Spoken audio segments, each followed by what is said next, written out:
Hello, BookTube. I'm back. I'm still in the old farmhouse in Vermont. In fact, I'm having such a good time that I may significantly prolong my stay. Pay no attention to the flailing arm in the background. As you can see, the bean and I are as comfortable as could be. And once again, we went out book hunting.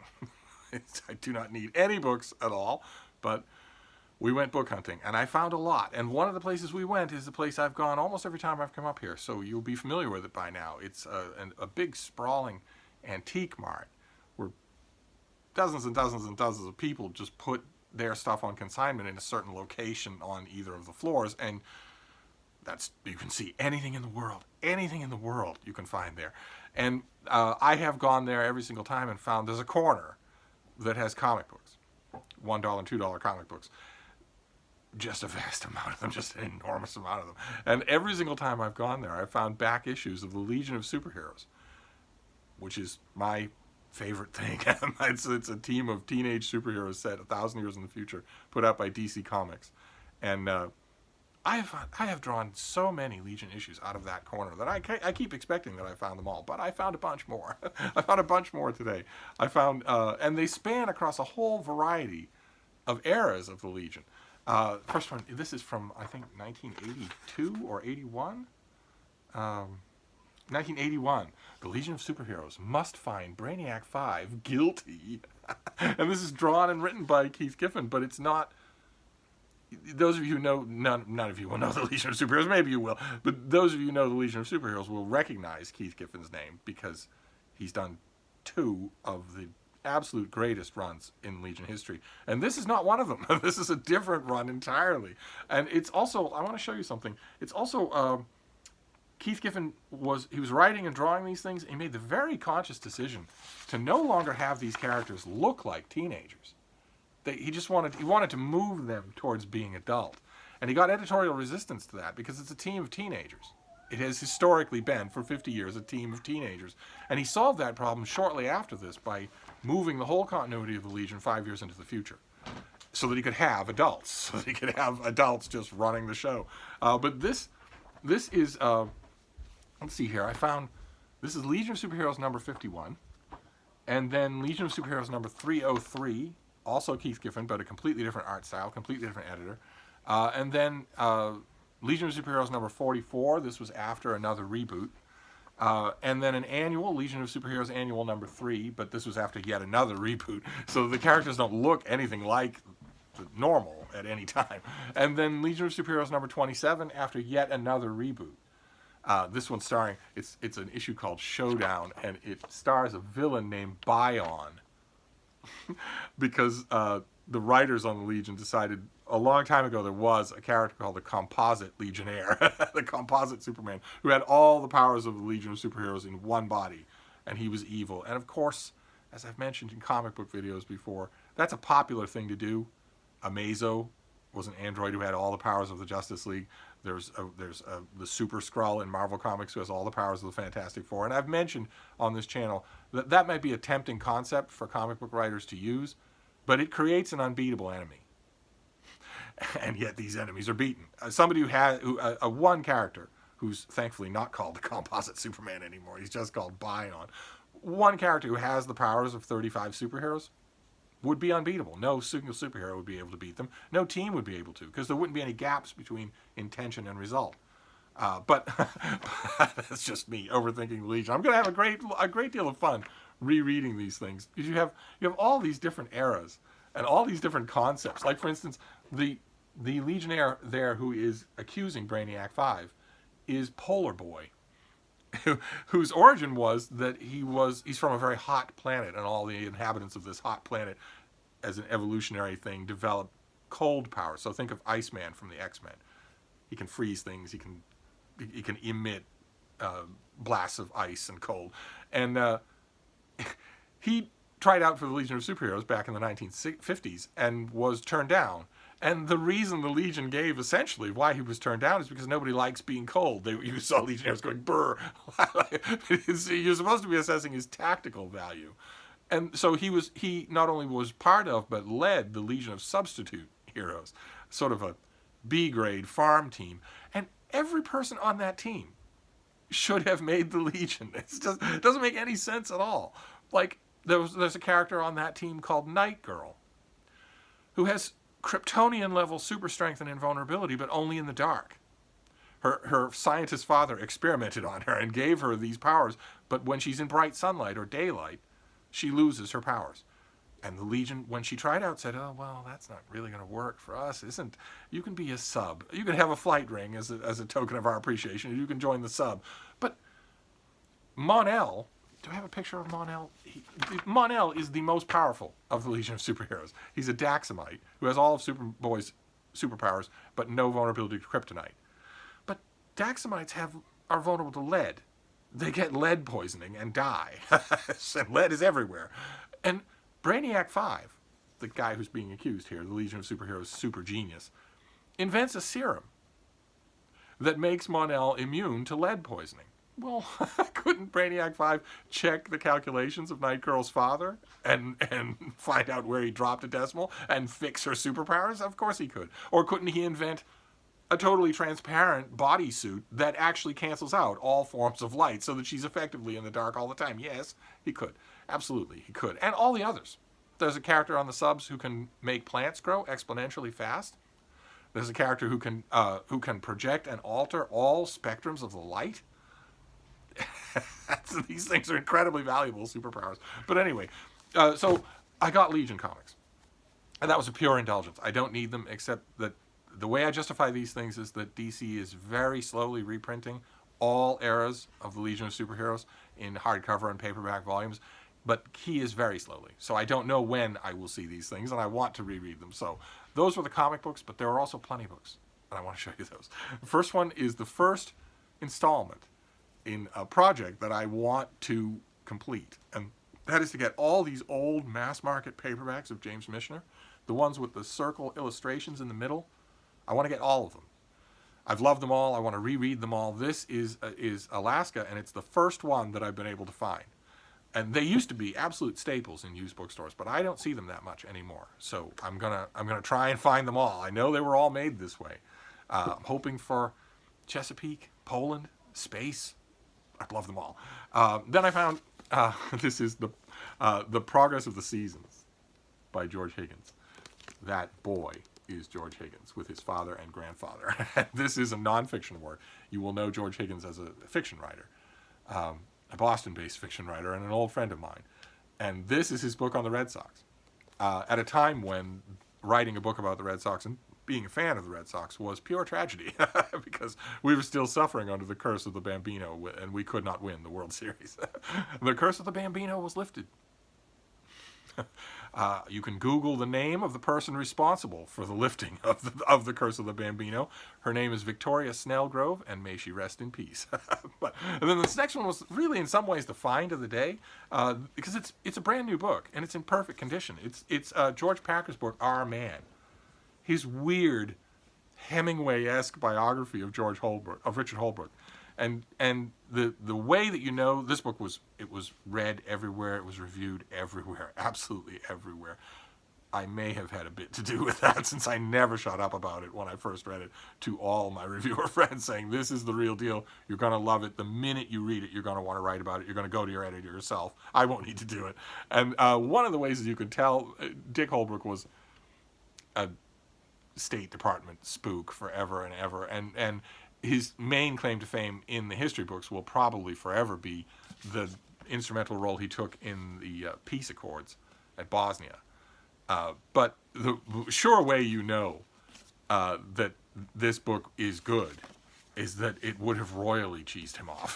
Because he was, in addition to his undeniable skills as a diplomat, and in addition to his undeniable patriotism as an American, he was also a frothing-at-the-mouth egomaniac. And this book it's as tough on him as it is affectionate. And he wouldn't have liked the tough parts. And then the next one is by Lorraine Heath, and it continues the trait that I talked about yesterday, where every time I come to Vermont, I get hardcover romance novels. No idea why they fetch up here. I never see them in Boston. But this is Lorraine Heath. This is To Marry an Heiress. And there we have the front cover, and then just a full unimpeded step-back artwork on the back. So the mass market paperback, you would have to open the front to see this artwork, and it would be caught in, down in the crease of the book. But here you don't. So I'm pretty sure I won't be getting any other hardcover romance novels. So that's 4 in one trip. And then this one I've seen. I think we've seen this on this channel before. I got a copy, I think, and sent it away to one of you. But I am trying to reform that habit. So I have to remind myself that when one of you sees something on my channel and says, "Oh my God, I really want that. I want to hear you. I want to hear you. I want to hear from you when you see a book and have that reaction." I just need to remind myself that this isn't brain surgery. We're not removing a tennis ball sized lump that otherwise will kill you next week. You can wait until I find a copy for you. So you don't need my copy. I'm hoping that that'll be the case. This is Meg Greenfield's book on Washington. And it fits with a whole shelf of books that I have. I love books. I used to live in Washington. I worked in Washington just briefly. Actually, it was a little more than briefly. But I fell in love with the city. It is a pure southern city. It is unbelievably swampy, hot, and humid for most of the year. And it's full of, objectively speaking, the worst people anywhere in the country. And yet I fell in love. I absolutely fell in love with it. And as a result, I have a whole shelf of books about Washington. Not just the politics, but also the culture. And this is a wonderful one, despite how small it is. And I don't have it. I had a copy. Years ago, I hauled a copy on this channel and gave it away. And so this is going to go, hopefully, to live on my shelf for a while. And then I found is a trade paperback of, this is Benjamin Percy's book, Red Moon. And it is a modern-day horror novel. It's really effectively done. They live among us. They are our neighbors, our mothers, our lovers. They change into booktubers. It's not a pretty picture. And then the last stack of stuff that I want to show follows this trend that I've been doing of murder mysteries. In 2020, I've just been consuming murder mysteries, new and old, and loving them, just loving them, and realizing while I've been doing that I need to get the lay of the land. I need to reassess all of the popular names that everybody knows. I need to reread popular authors who have long-running series that I haven't touched in forever. And I need to find new people, both backlist and currently publishing. So I got a bunch of these, and the first 3 correct an oversight in my mystery library that I noticed right away and was stunned to realize that before I came up here to Vermont, I had no Agatha Christie. None. Of any kind. I had no Agatha Christie. So when we went to a thrift store, and I grabbed all the Agatha Christie that they had. And you can tell how popular this author is, how incredibly popular this author is. I don't care what people say about statistics, about the Da Vinci Code or the Bible.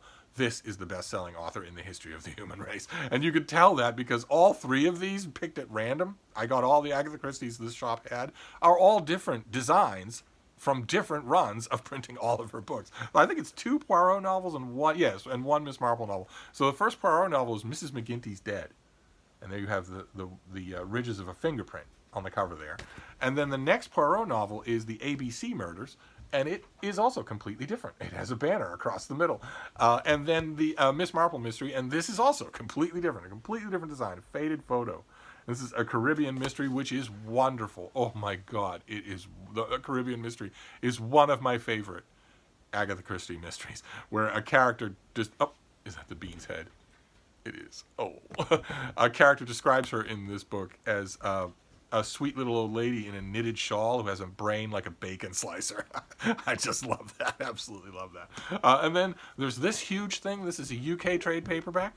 This is Tombland by C.J. Sampson. This is a paperback of the latest Matthew Shardlake novel. And I saw this in Mark's hand at the I think it was a library book sale where we found this thing. See, he's dramatizing. I found it in his hand, and I coveted it, and I said to him, "Hey, look over there. Is that a Mesoamerican archaeological dig?" And he went, "What?" I yoinked it. So I have this, and I intend to get. I don't have all of the Shardlake novels, and the reason why is because I don't like the American productions at all. So I love the UK productions. This doesn't look exactly like the UK productions, but it's close enough. You know what the ones I mean. They're big and they look like old wooden doors with metal hinges. I have one of those, or 2 of those. I have which ones do I have? Lamentation is one of them, and that is beautifully made. And Heartstone. So I have Lamentation and Heartstone. And in the UK, Revelation, Sovereign, Darkfire, and Dissolution are all made in that form. So I'm just going to get them all on Book Depository, but except for this one. Now I have this one as well. And then again, these are all murder mysteries. This is a beautiful trade paperback of Josephine Tay. This is The Man in the Queue. This is the author of The Daughter of Time. Talk about, well, it's not Agatha Christie level, but The Daughter of Time has certainly sold a squintillion number of copies. And it's totally unlike anything else that she or any other murder mystery writer ever did, because the main protagonist is in a hospital bed the whole time with a broken leg. He can't go anywhere. He can't solve any actual crimes, so he turns his attention to the Princes in the Tower and Richard III, and tries to figure out from his hospital bed what really happened using detective skills. And it's not particularly successful historically, in Steve's opinion, but it is absolutely fascinating. But it is totally unlike anything else that she did. So The Man in the Queue, Brat Farrar, those sorts of things I'm looking for, because it's been forever since I read any Josephine Tay that wasn't The Daughter of Time. I reread The Daughter of Time, and I've taught it. And I've had students who read it and loved it and take it as gospel. There are many, many times. You can tell me if this happens to you. There are many, many times when you'll find The Daughter of Time in the British history section of your used bookstore. When it is not history. It's not. It is Josephine Tay speculating on who killed the Princes in the Tower and why. And I want to give you, I'm not going to spoil the book for you. And I also won't spoil human nature for you in case you don't know what human nature is. But I want to draw you a very simple diagram to guide you should you ever encounter a case like the Princes in the Tower. If the 8-year-old heir to the throne is found mysteriously murdered or disappears, the number one suspect should be the guy who inherits the throne. Okay? No one ever came to the throne of England with clean hands. I could tell you stories about Queen Victoria. Oh my. But I don't know why there's even a question as to what happened to the Princes in the Tower. You don't need to subscribe to some Laurence Olivier evil hunchback idea of who Richard III was. Who benefits? Who benefits more? How is there a greater benefit anywhere in the world than becoming King of England? Of course. If you are the protector, if you are the regent for your 8-year-old nephew, and you are a human being, you're almost certainly going to kill your 8-year-old nephew and take the throne. And the minute that 8-year-old boy was killed in the Tower of London, his younger brother became king. So you have to kill both of them. Anyway, the point is it's been forever since I read any Josephine Tay that wasn't that. So I'm looking forward to it. And then another absolute staple that I haven't read in forever. This is Martha Grimes. This is a Richard Drury novel. This is the Five Bells and Blade Bone. If those of you who know your Martha Grimes, do I remember correctly that all of these original novels of hers were named after British pubs? I Am the Only Running Footman, or The Old Silent, or something like that. Well, I'm not sure if I have that right about her, if I'm thinking about someone else, but I haven't. I've read these in the old mass market paperbacks. I haven't read one of these in 20 years at least, and would never have thought about it if I weren't on this mystery kick. This next one's a little questionable. I won't besmirch the skills of mine host, but it's a great book. I really want it because it's slightly different from the anthologies that have come after it. This is The Best of Rumpole, chosen by John Mortimer, the author, who here chooses a fantastic array of stories from Rumpole and the Tap End, which is all about a bungling British judge trying to recoup his reputation with Britain's women, who are outraged by his reflexive sexism. There's Rumpole a la carte, where he's defending an imperious restaurant owner, Jean-Pierre O'Higgins. And there's also one of my favorite Rumpole stories, Rumpole and the Bubble Reputation, where Rumpole is actually he's involved in a courtroom case starring Miss Amelia Nettleship, that bottler of historical bilge water, whose historical romance potboilers keep Rumpole up at night because his wife, Hilda, she who must be obeyed, reads them with the light on. And when Rumpole says any chance of putting the light out, she says, I'm not done with the chapter yet. So it's Rumpole's dream come true to go after her in court. And he does in a wonderful scene where it could apply to any third-rate, C-rate historical fiction writer.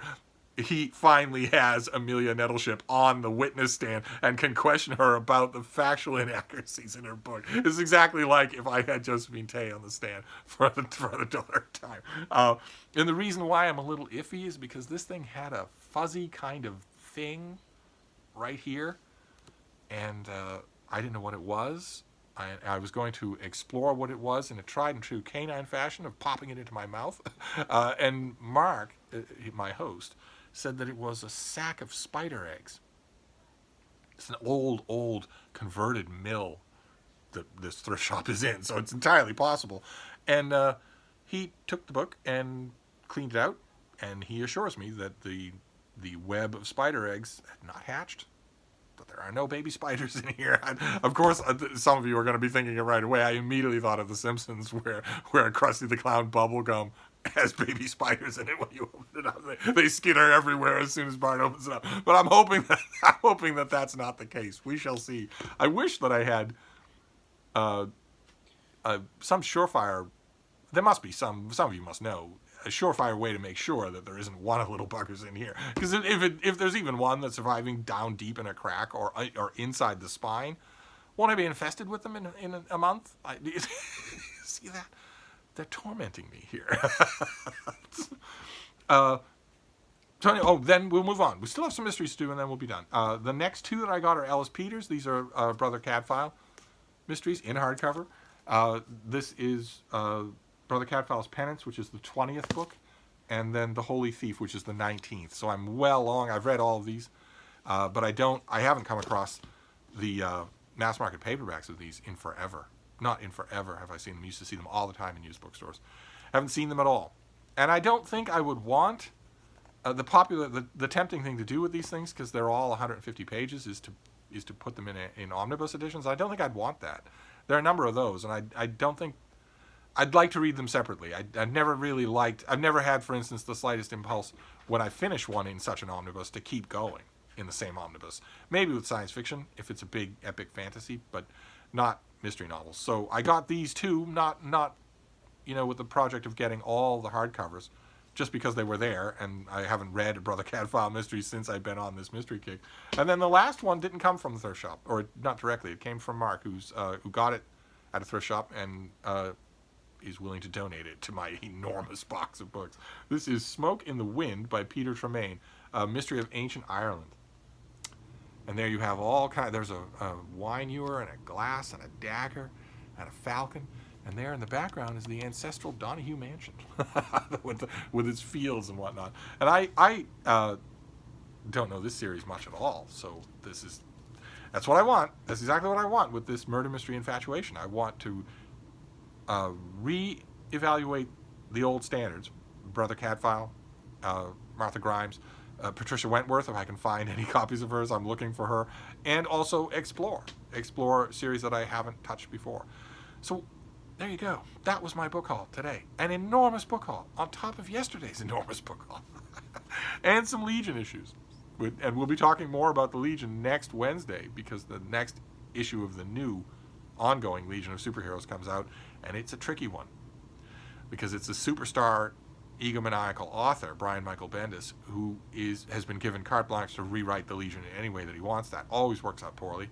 Worked out poorly when egomaniacal author Mark Waid did that 10 years ago, and I have said I will keep an open mind, but the next issue of the Legion of Superheroes, the Brian Michael Bendis version, tells the origin story of the Legion of Superheroes, and that is where Mark Waid lost me. So that could be that I'm going to need these Legion issues more than ever. But anyway, the Bean and I, where did she go? There she is. She's dead to the world. She of course came with us today on today's fun events. She came with us because she's such a good little girl. God, the nightmare that it would have been to bring my girls along. I wouldn't have known. There wouldn't have been a way. We wouldn't have been able to do it. And can you imagine? Those of you who don't know what I'm talking about, I used to have a pointer, beautiful, sleek pointer who was afraid of everything, and a big, fat, gassy, brain-damaged basset hound named Lucy. And I can just imagine. I was thinking of it today when we're in this antique mall, is full of narrow aisles and stuff carefully stacked and tabled on everywhere, and all I thought about was the chaos that Lucy would have caused, because she couldn't turn. And she couldn't really tell where her back end was. She'd have knocked things over like crazy. But Frida was wonderful all day, just briskly walking along. The only thing that crosses the line a little, I think, is that if she's not getting enough attention from strangers, she just screams. She just goes a long, protracted alto note. And maybe I shouldn't consider that something that crosses the line, because uniformly today, no one who heard that did anything except go, "Oh, aren't you cute?" Nobody's afraid of it. Everybody loved hearing that, and everybody knew that they were being ordered to bend over and pat her. So maybe I shouldn't even care about that. But she came along, and she's pooped. So I'm going to wrap this up. I'm once again sorry for the interruption in regularly scheduled program. All of that will continue if I ever decide to go home. I don't know that I will. The food is good. The company is mostly good. We may stay. Who knows? And there are lots and lots of books. Oh my. Anyway, I'm going to wrap this up, but we'll be back. Thank you, BookTube.